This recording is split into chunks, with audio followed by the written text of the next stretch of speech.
Yeah, thanks for having me. I'm gonna share my screen right now. You guys can hear me? Okay, I'll share. Okay, you guys can see? Okay, I always have to double check. I did like an entire presentation once where they didn't see the entire screen. So I always have to double check. Let's see. Present.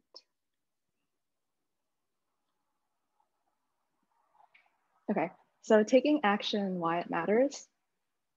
So first off, hi guys, I'm Madison Situ. I'll be discussing the climate emergency, global cooperation, and taking climate action. And you can find me at Maddie Situ on Instagram, and then our organization at YCAC Youth also on Instagram.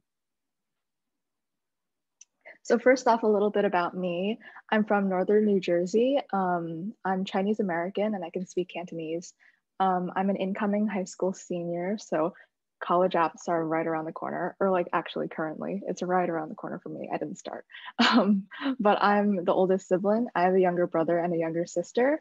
I'm a really active member of my community.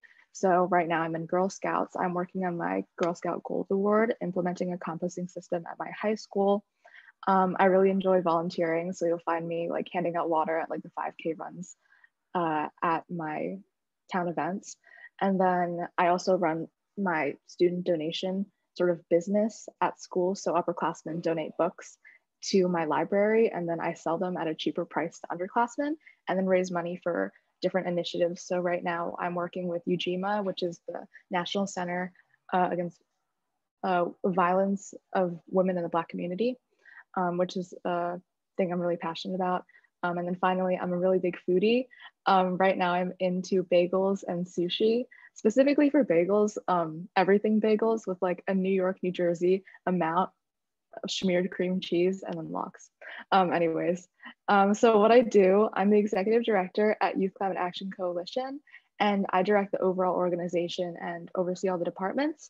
And then I also work with our fiscal sponsor and manage all the finances.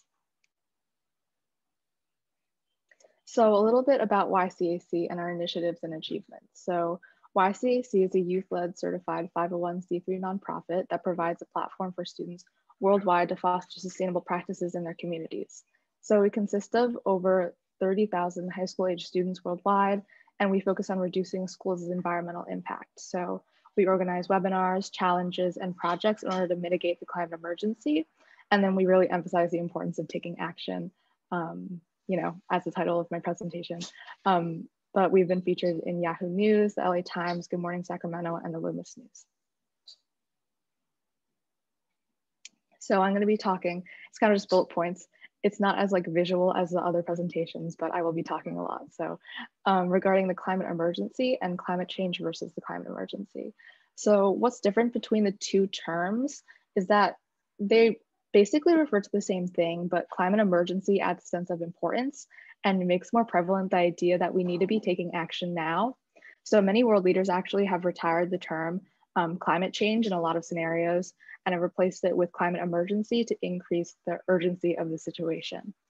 And as many of you know, in a recent study done by NASA, if warming reaches 2 degrees Celsius, more than 70% of Earth's coastlines will see sea level rises greater than 0.66 feet, which is insane. And then resulting in increased coastal flooding, beach erosion, salinization of water supplies, and other impacts on human ecological services. So we're already seeing firsthand impacts of the climate emergency through the tremendous amount of wildfires on the West Coast and then stronger hurricane and storm seasons on the East Coast. And yeah, that was definitely a big issue that our founders had addressed as well. And just to address like new climate news right now, Turkey's going through terrible wildfires. And then I know NorCal is also having some wildfires too. And then I think it was a few weeks ago, scientists found that parts of the Amazon are releasing more carbon than it absorbs, which is crazy to think about because the Amazon is like a really important carbon sink. And knowing that it's releasing more carbon than lots of parts kind of absorb is insane to think about.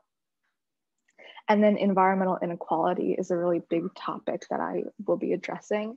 So I'll be addressing people impacted. So specifically communities of color, especially in lower income areas, are disproportionately impacted by climate change. So one instance being an area in Louisiana called Cancer Alley, where residents are 50 times more at risk for cancer just because of nearby fossil fuel infrastructure. So I know when I learned about the situation, I thought, why don't they just move out of their homes? But that really is the issue, that they can't move. This is because of decreasing real estate prices because of the fossil fuel infrastructure there. People don't want to live there. So it's near impossible to sell their homes and move to another area, which causes all of the residents to become stuck where they are physically, so like where they're living, but also socioeconomically. So they can't kind of like increase their, their income and things like that. And then also tying into environmental inequality, women are also more impacted by climate change. So does anyone want to take a stab at, you could just type it in the chat, I know it's easier that way. Does anyone want to take a stab at as to why women are more impacted by climate change?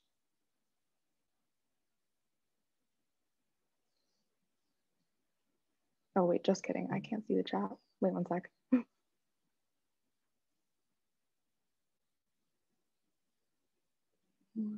Chat. Okay, but yeah, I'll repeat that. So why do you guys think that women are more impacted by climate change? So just to like start off and bounce ideas, like think of things that are specific to women that could tie into climate change and like natural disasters maybe.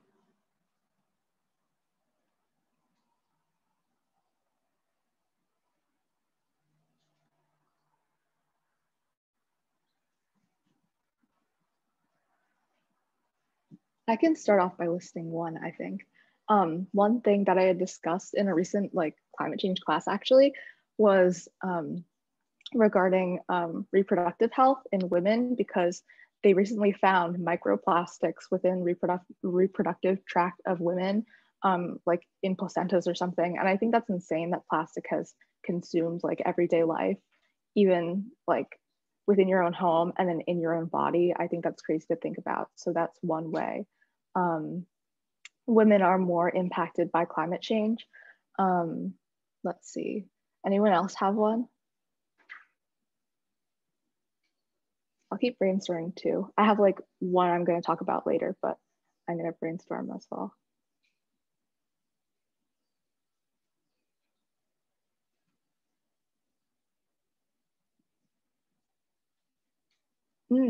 Sarah, does it have to do with career distribution?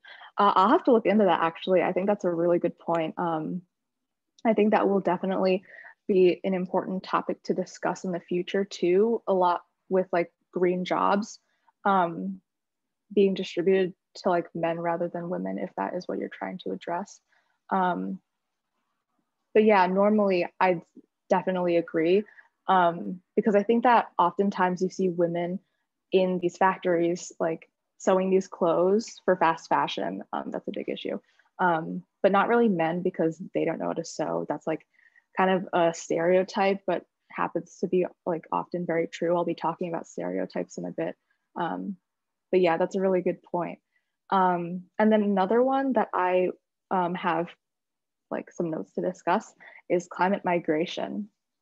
So climate migration has been like a recent issue, a really big issue actually, where areas that are flooded or burned up or like had natural disasters occur cause people to become displaced. So because there's so much stigma towards the idea of immigrants or refugees, these people are just being called climate migrants.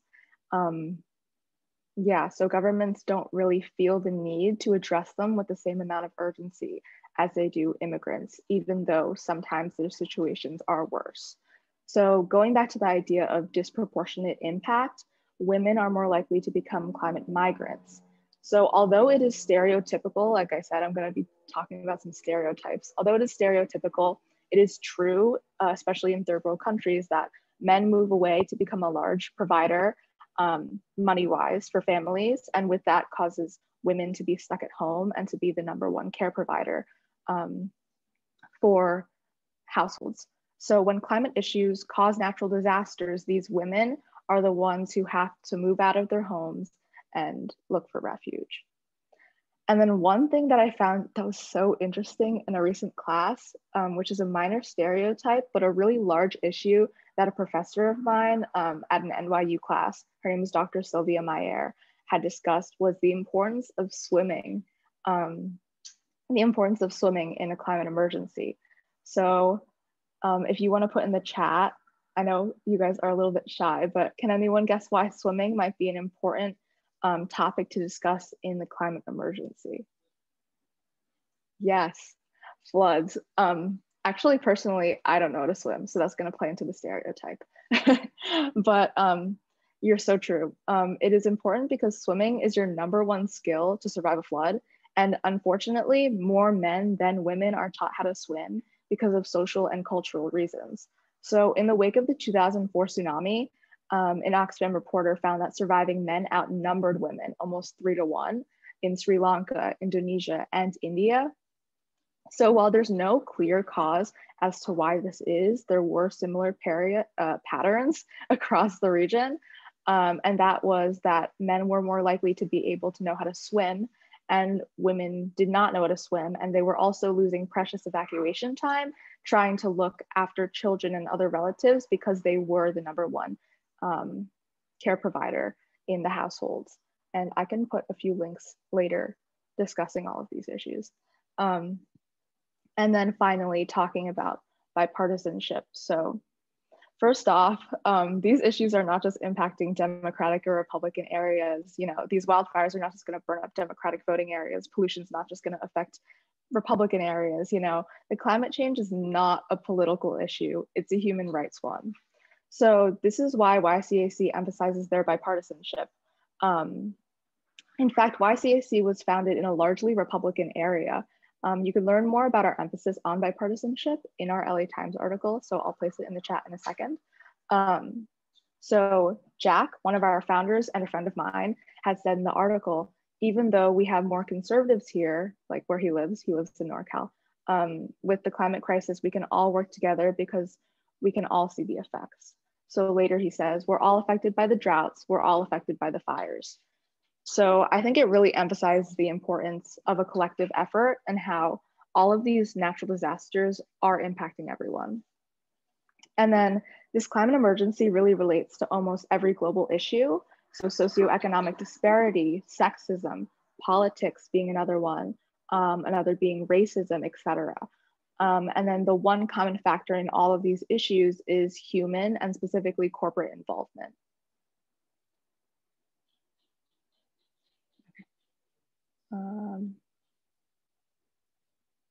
There we go. Okay, so my next slide, it's a group effort.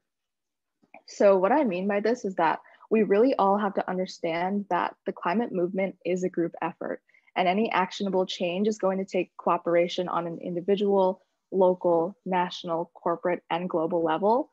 And although it may seem that like you feel so small in this movement, and although only 100 companies make up for 71% of global carbon emissions, we actually did a post on this really recently, shout out to Claire, but individual actions really do a lot more than you'd think. Voting is a really big one. So going into the importance of voting, Jake, who happens to be the oldest YCAC director, says that when he votes, he doesn't look towards his political party, but rather their plan of action in regards to the climate movement. So collective efforts, especially in politics, shape our decisions as countries. And then another large event that's happening later this year actually is COP26, which is the United Nations Climate Change Conference, which is happening in Glasgow, discussing updates on varying nations and their respective climate agreements. So I'm sure you guys are familiar with the Paris Climate Agreement. They'll be discussing that in the conference and other things. And if I had known earlier, I was actually going to plan to go to the pre-COP26, also known as the UN Youth Summit, but I missed the deadline by a week. So sad, but yeah, COP26 is a large event that will shape how nations will be a part of the climate movement, and then with natural disasters at its tipping point. So we'll see how nations handle that. So going back to individual efforts and taking action on an individual level. So first, we can start off with efforts in your home. You can start by composting. I just started doing that recently. I got myself a compost tumbler and I cook a lot at home. So I use a lot of food scraps. And then I know that Claire also does composting. I think I saw that in the Gen Z We're the Future story. And then recycling is a big one, especially the 3 Rs. I know that was from elementary school, but I feel like it's really important to carry that along with you. Especially starting off reducing and reusing, and then finally ending with recycling. And then gardening, eating less meat, driving less, taking public transportation. I know that kind of seems counterintuitive, like telling you to go on like a motor like vehicle, you know what I mean? But it's really important to do carpooling because it reduces, carbon emissions. And then walking more, using your bike, and especially now wearing a reusable mask or buying secondhand. And then in your community, you can start campaigns. I know friends who started recycling initiatives, so also composting initiatives, working at local gardens, town cleanups, and then anti-littering campaigns. Touring waste management facilities is a big one, just to understand how your waste is being kind of cleaned up. And then I know that in my town, we have a composting facility actually in the recycling center. So it's important to understand where your waste is going after you just throw it away in your trash can at home. Sorry if you hear like cars, I'm like right by the highway, but also starting an environmental club or chapter, also working with town council. And then finally in your state, or nation, voting again. I keep emphasizing voting, but it's really important to use your right to vote. So voting is a really big one. Joining larger organizations, like I know YCC is a smaller organization, but you guys can definitely look into us. And then also I know Sunrise Movement is a really big organization. And then contacting legislature. I know friends who send out like mail to our governor all the time demanding things. I'm sure it feels like you're not doing much by just sending like a little piece of paper in the mail, but with a lot of people doing it, it really draws attention to the issues that we're addressing. And then walking in rallies and safe protests is a really big one. And then also volunteering for any organization really, or anything local, or in your state, like volunteering with the EPA, and then finally contacting the EPA to get involved to see what they're doing and really how they work. But yeah. Next slide. Okay, here are some pictures. So the one on the left is me implementing the composting system at my school. That's not really a good photo, but you can see like custodial staff and my principal setting it up. And then I'm carrying the 2 food waste scrap buckets so that we could put them in the cafeteria.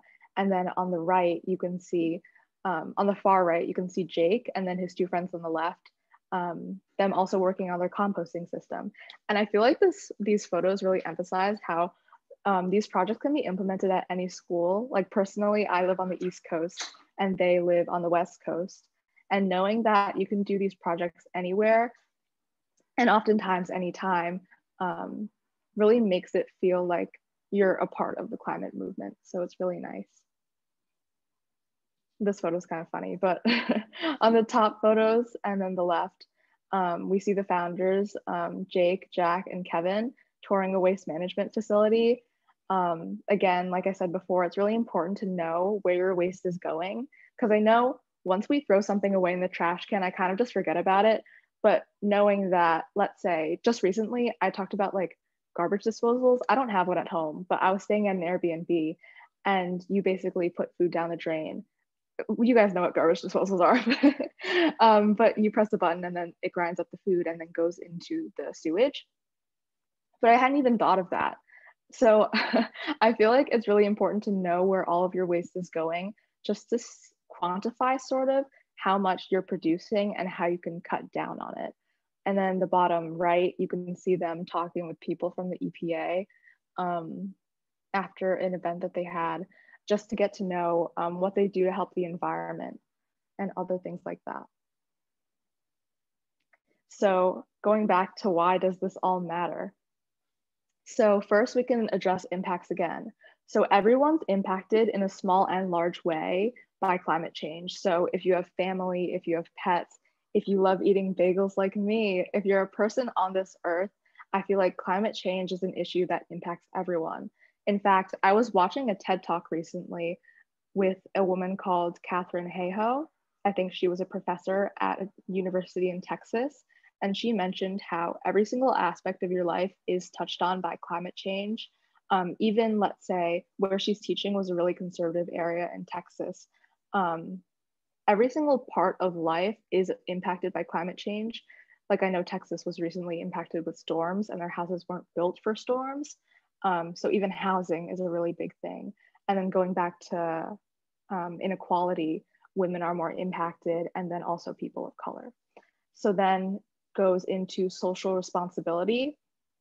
And although the responsibility should not be on the hands of the individual, everyone should be taking small steps to move towards a more sustainable future, as it is a group effort.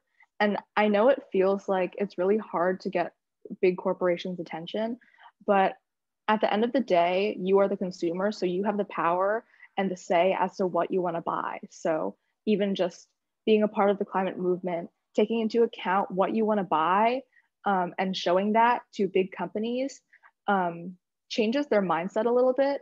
My dad works in business, and then he was mentioning how environmental studies is becoming a really big part in the job industry, because now consumers feel like they want to buy more natural products. They want to buy more eco-friendly products at the grocery stores. So you have a lot of power as a consumer and an individual. And then I did a little like sustainability funnel.